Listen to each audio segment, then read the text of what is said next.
നമസ്കാരം. നമ്മളിൽ പലരും ഇത്ര കാലവും കരുതിയിരുന്നത് വെളിവും വെള്ളിയാഴ്ചയും വിവരവും ഒന്നും ഇല്ലാത്തത് മദ്രസ പൊട്ടന്മാരായ സുഡാപ്പികൾക്കെന്നാണ്.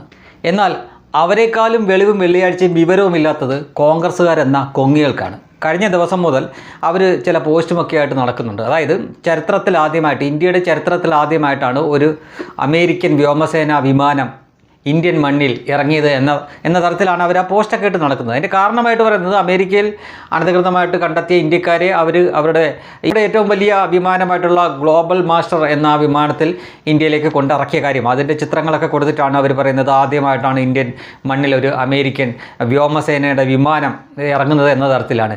ഇവർ പത്രവായനയില്ല, പത്രം കേൾക്കലുമില്ല, ഒന്നുമില്ല എന്ന് ഇതിൽ നിന്ന് തന്നെ തെളിവാണ്. കാരണം ക്വാഡ് എന്ന് പറഞ്ഞൊരു സംഗതിയുണ്ട്. അത് ഇന്ത്യ, അമേരിക്ക, ജപ്പാൻ, ഓസ്ട്രേലിയ ഈ 4 രാജ്യങ്ങളും ചേർത്തിട്ടുള്ള ഒരു സഖ്യമാണ് ക്വാഡ് സഖ്യം. ഇതിൻ്റെ ഭാഗമായിട്ട് എല്ലാ വർഷവും വ്യോമ അഭ്യാസങ്ങൾ നടത്താറുണ്ട് ഈ 4 രാജ്യങ്ങൾ. ഈ 4 രാജ്യങ്ങളിലും അങ്ങോട്ടും ഇങ്ങോട്ടും വ്യോമസേന വിമാനങ്ങൾ ഇറങ്ങാറുണ്ട്. കഴിഞ്ഞ കുറച്ച് വർഷമായിട്ട് ഇത് നടക്കാറുണ്ട്. അതാ ഏതാനും ദിവസങ്ങൾക്ക് മുമ്പ് പോലും നമ്മുടെ കൊച്ചിയിൽ ഈ പറയുന്ന ഗ്ലോബൽ മാസ്റ്റർ വന്ന് കിടക്കുന്ന ചിത്രമാണ്. ഇത് കണ്ടിരുന്നെങ്കിൽ, അത് ഈ വാർത്തയായിട്ടെങ്കിലും കണ്ടിരുന്നെങ്കിൽ ഈ കിഴങ്ങന്മാർ ഇങ്ങനെ പൊട്ടത്തരം വിളിച്ച് പറയില്ലായിരുന്നു.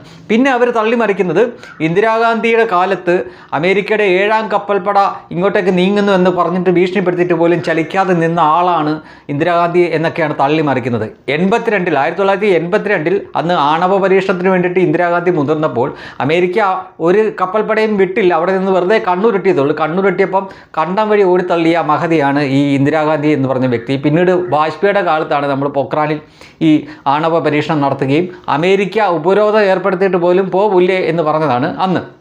ഇനി അതെല്ലാം കഴിഞ്ഞ് ഇവർക്ക് വിവരമില്ല, ഇവർക്ക് വായനാശീലമില്ല, പത്രവും വായിക്കത്തില്ല, പുസ്തകവും വായിക്കത്തില്ല എന്നാണ് ഏറ്റവും വലിയ തെളിവ് ഇനി പറയുന്ന കാര്യമാണ്.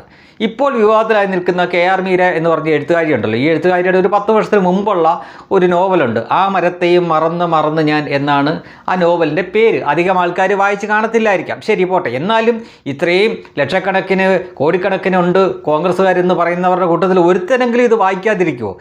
അപ്പോൾ ഒരുത്തനും വായനാശീലമില്ലെന്ന് വേണം മനസ്സിലാക്കാൻ, പുസ്തക വായനയില്ല, പേപ്പർ വായനയില്ലെന്ന് വേണം മനസ്സിലാക്കാൻ.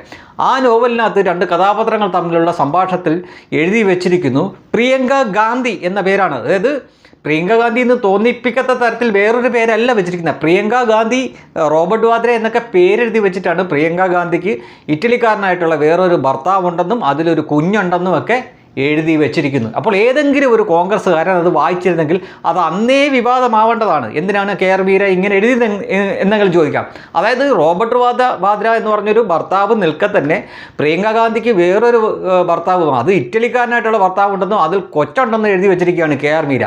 ഇതുപോലും ഒരു കോൺഗ്രസ്സുകാരനും കണ്ടിട്ടില്ല. അപ്പോൾ നമുക്ക് മനസ്സിലായല്ലോ അവരുടെ സാമാന്യ ബോധം, സാമാന്യ വിവരം, പുസ്തക വായന, പത്രം വായന ഇതിലൊക്കെ സുഡാപ്പികളെക്കാൾ പിന്നിലാണ് എന്ന് മനസ്സിലാവും. ഇനി ഇതൊന്നും പോരാതെ ഇവർ പറഞ്ഞു നടക്കുന്ന കാര്യമാണ്. അതായത് അമേരിക്ക അവരുടെ വിമാനത്തിൽ കൊണ്ടാക്കുന്നു, നമ്മൾ അവരെ സ്വീകരിക്കണമായിരുന്നു. എന്തിനു സ്വീകരിക്കണമായിരുന്നു? നമ്മുടെ വീട്ടിൽ ഒരു കള്ളം കയറിയാൽ നമ്മൾ അവനെ പിടിച്ചിരുത്തി 2 ഉമ്മയൊക്കെ കൊടുത്ത് ഭക്ഷണമൊക്കെ കൊടുത്ത് പതുക്കെ പോലീസിനെ വിളിച്ച് കൊടുക്കുകയാണ് ചെയ്യുന്നത്. പറ്റിയ 2 പൊട്ടീനും കൂടെ കൊടുത്തിട്ടല്ലേ പോലീസ് സ്റ്റേഷനിൽ കൊടുക്കുക, അല്ലെങ്കിൽ പോലീസിനെ വിളിച്ച് പറയാറുള്ളൂ.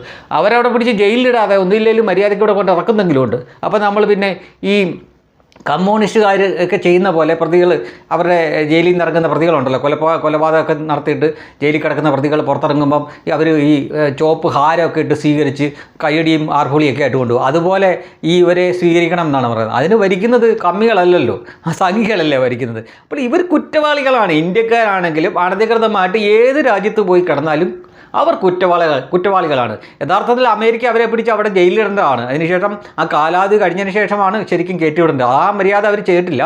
ബാക്കി മെക്സിക്കോയിലെ ആളുകളൊക്കെ അവർ പലരെയും ജയിലിലേക്കാണ് വിടുന്നത്. പക്ഷേ ഇന്ത്യക്കാരെ അവരിങ്ങനെ കൊണ്ടിറക്കുന്നുണ്ട്. അപ്പോൾ അവിടെ മര്യാദയ്ക്ക് വിമാന കൂലിയെങ്കിലും ലാഭിച്ചു എന്ന രീതിയിൽ ഈ വന്നിറങ്ങിയമാർ വീട് പറ്റിയാണ് ചെയ്യേണ്ടത്. അല്ലാതെ അവരെ താലപ്പൊലി എടുത്ത് സ്വീകരിക്കാൻ അവരാരും ഒളിമ്പിക്സിൽ പങ്കെടുക്കാൻ പോയൊന്നുമല്ലല്ലോ. അനധികൃതമായിട്ട് കയറുന്ന ഏതൊരു വ്യക്തിയും കുറ്റവാളിയാണ്, കള്ളനാണ്. ആ രീതി തന്നെ അവരെ കാണാൻ പറ്റത്തുള്ളൂ. അതല്ലാതെ അംഗീകൃതമായിട്ട് പാസ്പോർട്ടും വിസയൊക്കെ ഉണ്ടായിട്ടാണ് അവിടെ കയറി പോകുന്നതെങ്കിൽ ഒരു അപകടഘട്ടത്തിൽ നമ്മൾ അവരെ സ്വീകരിച്ചിട്ടുണ്ട്, കൊണ്ടുവന്നിട്ടുണ്ട്. അത് ഇതിനു മുമ്പ് കോവിഡ് കാലത്ത് കണ്ടിട്ടുണ്ട്, ഉക്രൈൻ റഷ്യ യുദ്ധം നടക്കുന്ന സമയത്ത് കണ്ടിട്ടുണ്ട്, മിഡിൽ ഈസ്റ്റിലെ പല സംഘർഷഭരിതമായിട്ടുള്ള സമയത്തും ഒക്കെ ഇത് ഇന്ത്യ ഗവൺമെൻറ് ചെയ്തിട്ടുണ്ട്. അത് സാഹചര്യം വേറെയാണ്. ഇവിടെ സംഭവം എന്ന് വെച്ച് കഴിഞ്ഞാൽ ഇത് കുറ്റവാളികളാണ്. ഇനി നമ്മളും കുറേ എണ്ണത്തിന് കയറ്റിവിടാൻ പോവാ. അപ്പോൾ ഇന്ന് കടന്ന് സന്തോഷിക്കുന്നവർ അന്നും സന്തോഷിക്കണം. അല്ല അന്ന് കടന്ന് നിലവിളിക്കരുത്, അയ്യോ ബംഗ്ലാദേശികളെ കയറ്റിവിടരുതേ, അങ്ങനെയാണ് ഇങ്ങനെയാണെന്ന് പറഞ്ഞാൽ അന്ന് കരയാൻ പാടില്ല. പിന്നെ കൊങ്ങികളെ, നിങ്ങളോടൊരു ഉപദേശം, അത്യാവശ്യം നിങ്ങൾക്ക് എഴുത്തും വായനയും അറിയാമെങ്കിൽ ആ പത്രമെങ്കിലും ഒന്ന് വായിച്ചാൽ ചുറ്റും നടക്കുന്ന കാര്യങ്ങളെങ്കിലും അറിയാൻ പറ്റും. ഇങ്ങനെ കിടന്ന് തേയണ്ട. ഇങ്ങനെ കിടന്ന്, അതായത് ഏതാനും ദിവസങ്ങൾക്ക് മുമ്പും കൊച്ചി വന്ന ഈ ഗ്ലോബൽ മാസ്റ്റർ എന്ന് പറഞ്ഞ വിമാനം, കൂറ്റൻ വിമാനം, അവരുടെ തന്നെ സൈറ്റിൽ കിടപ്പുണ്ട്, അത് റീലായിട്ടൊക്കെ ഇട്ടിട്ടുണ്ട്. അതുപോലെ നിങ്ങൾക്ക് അറിയാൻ പറ്റിയില്ലെങ്കിൽ പിന്നെ നിങ്ങൾ എന്തിനാണ് രാഷ്ട്രീയ പ്രവർത്തനം നടക്കുന്നത്? വേറെ വല്ല പണിക്കും പോയിക്കോടെ.